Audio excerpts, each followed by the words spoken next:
Here we are. Okay, I want to start off by saying that I know this is silly, but I'm intentionally under-preparing for these videos so that I can get better at getting into the flow of them without it feeling too rehearsed. Now, I know these videos won't age too well because of that, but I see them as more a sacrifice to good future videos. Hang on, how should I symbolise sacrifice? Sacrifice to good future videos, just like how what I'm writing now is a sacrifice to a good future book. Now, every page I write is a sacrifice in that regard. Hang on. Granted, viewing them like this, it might be a little too witchy, and honestly, looking at this, I'm clearly not a professional witch, but the point is, I'm going to get through this and the next 99 of these videos, well, 98 once this one's done, and then we'll see how I'm going. So, now that I've started writing, I'm going to talk about my new protagonist, since it's the person we'll be spending all that time with, or at least I will. You're not going to see the writing until it's at a much later stage. But if I'm going to tell you about Dr. Melia Pulp, I need to talk about the inspirations I'm drawing for this. Oh, by the way, sorry about the fluffy robe and any breath you might see. It is literally below zero when I'm recording this. So, there's three main sources that I'm pulling from for this world, or more concepts. The first one is Masquerade. The second one is Neo-Noir. And the third one is Pulp Serials. Now, I'm just going to go through a light description of these. The Masquerade is, I suppose it might be something where if you're not familiar with the term, you are almost certainly familiar with the concept. So, look at your Harry Potters, your Twilights, your anything where characters start off in a normal world. I'll use Harry Potter as an example because I've already got it written down, but there is the wizarding world and there is the human world, and I know it's not that kind of I know it's not, that's not how wands are, but it's just a symbol to signify this. The Muggles don't know about the magical world, and it is rich and deep and completely separate, and it involves a conspiracy. Although the books never really define it like that, they make it seem like Muggles are the ones who just aren't paying attention.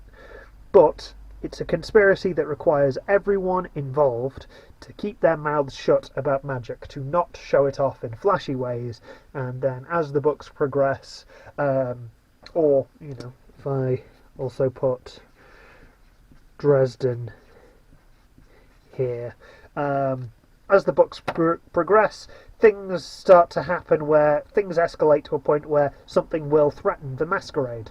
And this often happens in the stories because it threatens to overthrow everything. It is a good natural climax for a Masquerade story. Yes, they require that everyone keeps their mouths shut who is in on the Masquerade to not reveal everything that's happening. And whilst some people, this takes them out of the realism a little, I just think about MK Ultra, and that's enough to believe that, yeah, things could be a lot bigger than we know before they come to light. Now, neo-noir, emphasis on the noir, because frankly the fact that I'm writing it now with knowledge of genre conventions I have will make it more neo anyway. Neo-noir is sort of the black and white detective stories of the past. Neo-noir doesn't always have to be black and white. A great example is Kiss Kiss Bang Bang. And, there's, I suppose, I'm trying to think of one that's reached into the popular consciousness, and I know there's something that's just blanking in my head now.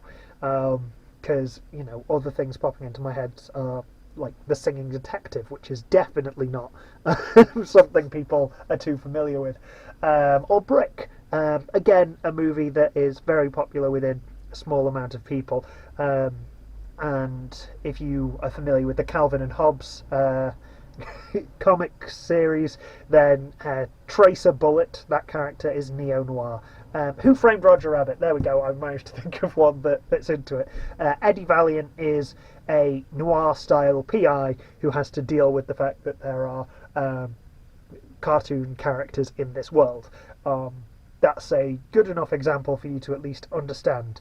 The smoke-filled rooms, the ladies in red dresses being a symbol of temptation, ladies in white dresses being a sort of false sense of security and purity, and ladies in black dresses almost certainly going to kill you.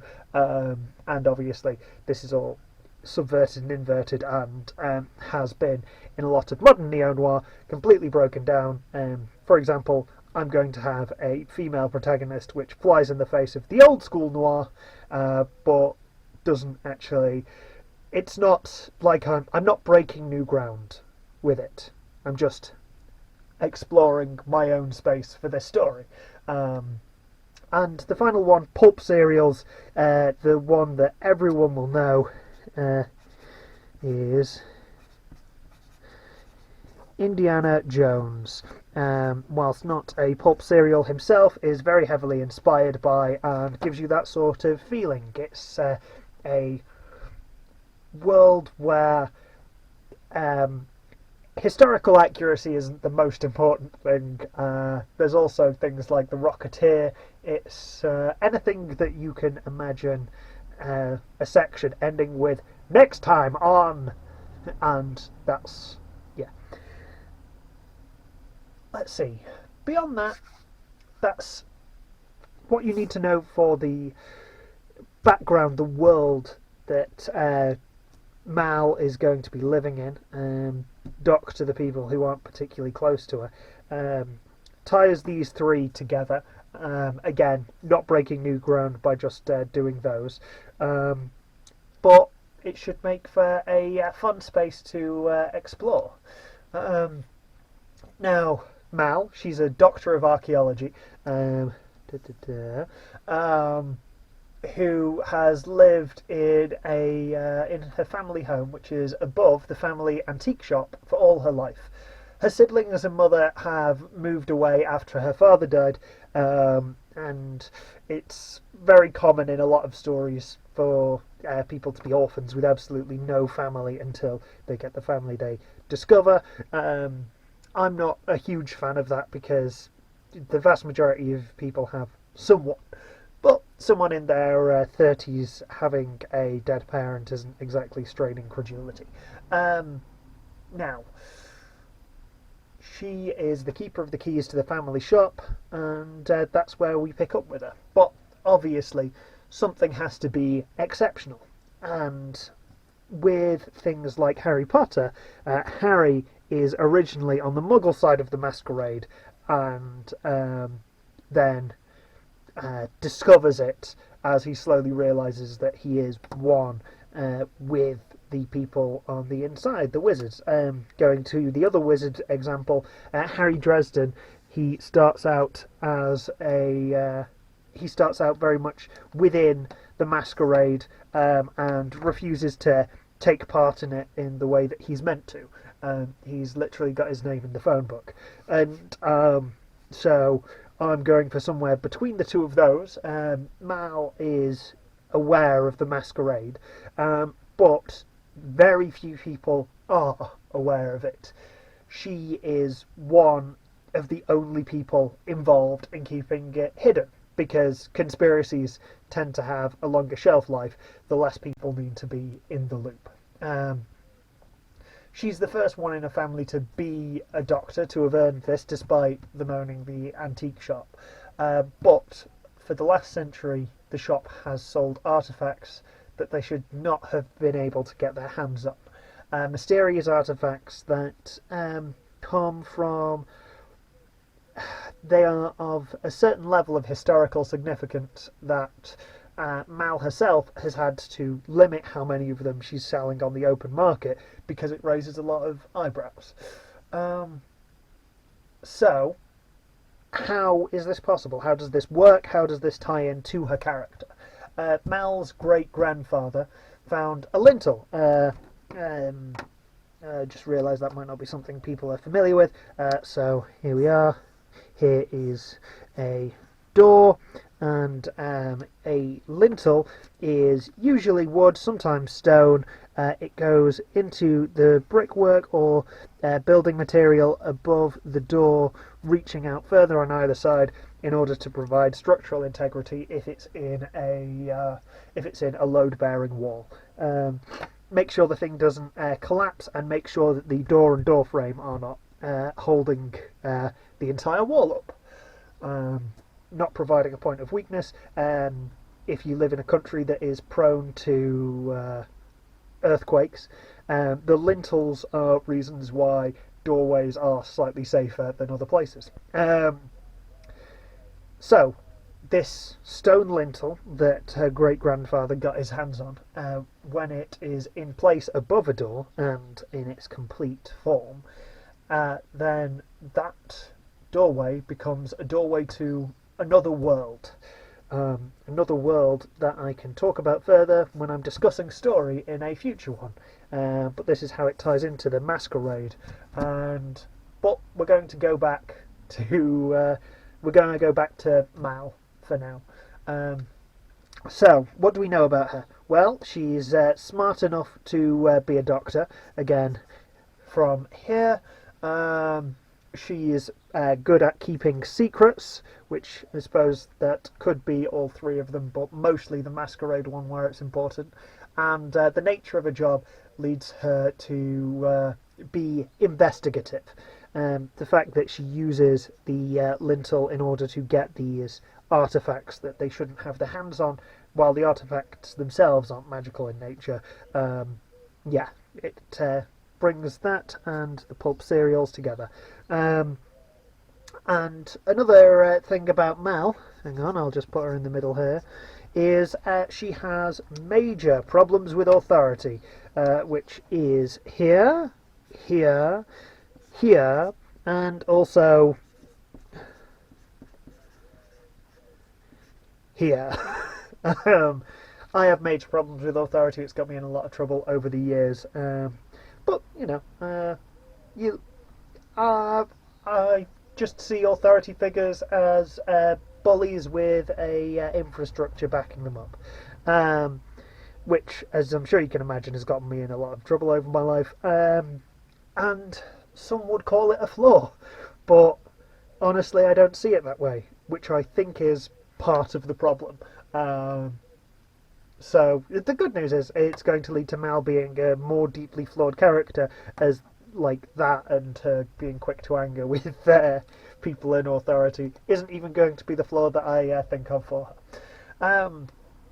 And she's also alive, and in that I mean she is evolving. This is what I know about her so far. Well, this is some of what I know about her so far. A lot of it's in my head and would take far too long to write out. But I look forward to getting to know her better and the other people that we meet on the way. And with that, I suppose now I'm 2 videos deep.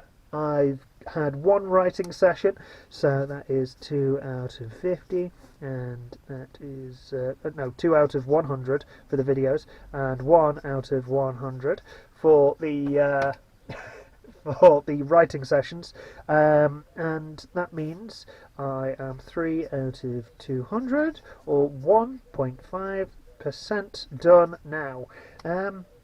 Yeah, the writing itself I'm very much enjoying, and thing is, it can be very easy to get deep into something like this early on, and part of the reason I have this structure well, no, not this structure, this structure here.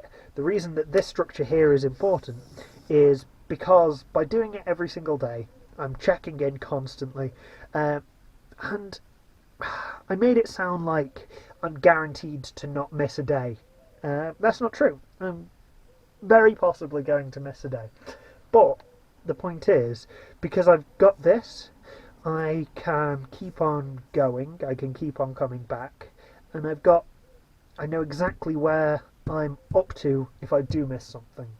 I don't have to dismiss it and start again. It's not a waste. It's not like procrastination is the equivalent of me falling off the wagon and I have to start the 12 steps again, or anything like that.